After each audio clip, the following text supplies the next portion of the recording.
எப்படி நீங்கள் மருத்துவம் என்ன மருத்துவராகன ஆசை வந்து எனக்கு நான் 12th படிக்கும் போதே இருந்தது. அப்போ எனக்கு கவுன்சிலிங் மெடிக்கல் கவுன்சிலிங் அட்டன் பண்ணேன். அந்த அட்டன் பண்ணும்போது எனக்கு அப்போ என்ட்ரன்ஸு வித் 12th மார்க் என்னோட பீரியடில் 1994ல். அப்போ எனக்கு ஃபிசியோதெரபிஸ்ட் தான் கிடச்சிது. எனக்கு அந்த டைமில் மெடிக்கல் கிடைக்கல.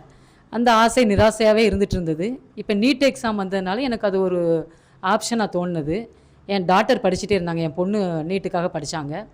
அவங்க படிக்கும்போது எனக்கு ஒரு மோட்டிவேஷன் இருந்தது. அவங்க படிக்கும்போது கான்சன்ட்ரேஷன் ஃபுல்லாக பண்ணுவாங்க, நீங்கள் அமைதியாக தான் இருக்கணும் அப்படிம்பாங்க.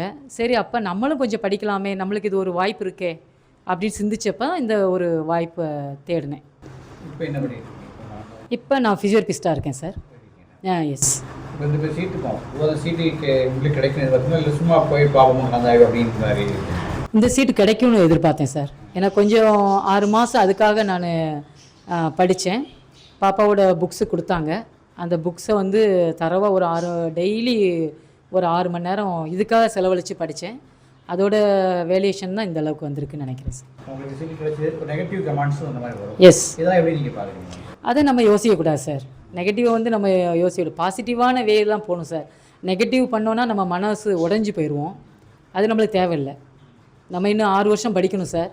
அதுக்கான மோட்டிவேஷனில் போயிட்டுருக்கணும். இப்போ ஒரு 22 ஏஜ் பையன் கிடைக்கு அப்படின்னா ஓகே, உங்கள் ஏஜ் 40, அது எப்படி பார்க்குறீங்க? அது இன்னும் எப்படி உங்களை அந்த இது நாட்கள் எப்படி பண்ண முடியும்னு நினைக்கிறீங்க? கண்டிப்பாக பண்ண முடியும் சார். ஏற்கனவே ஃபிசியோதெரபிஸ்ட் படிச்சிருக்கேன். அந்த மெடிக்கல் ஃபீல்டு தான். அதை படிக்கும்போது ஏற்கனவே ஒரு மெடிக்கல் ஒரு பாதி இதை கடந்த மாதிரி தான். இது படிக்கும்போது கொஞ்சம் ஈஸியாக இருக்கும்ல. 25 இயர்ஸ் உள்ள பையன் வந்து 12th மட்டும் தான் முடிச்சிருப்பாங்க. நான் ஃபிசியோதெரபிஸ்ட் முடிச்சிருக்கேன். எனக்கு மெடிக்கல் ஃபீல்டு வந்து ரொம்ப புதுசான ஒன்றா தெரியலை. இப்போ படிக்கும்போது ஈஸியான ஒன்றா இருக்கும்.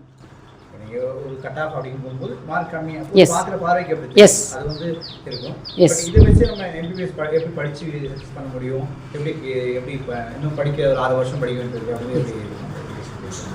இப்போ 6 வருஷங்கிறது இந்த ஃபிசியோதெரபிஸ்ட் படித்ததுனால எனக்கு கொஞ்சம் ஈஸியாக இருக்கும்னு நினைக்கிறேன். அவ்வளோதான். சப்போஸ் நான் 12th முடிச்சு தான் நான் இது கிடச்சிருந்துச்சு அப்படின்னா எனக்கு கடினம். கண்டிப்பாக நம்மளால் மார்க் எடுத்து பண்ணது கொஞ்சம் ரொம்ப கடினமான விஷயம்.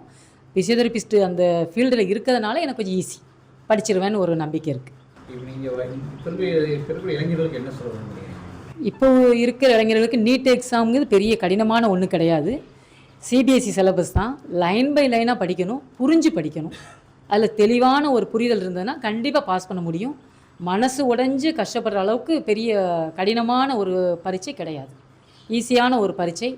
அதை புரிஞ்சு படித்தா ஈஸி.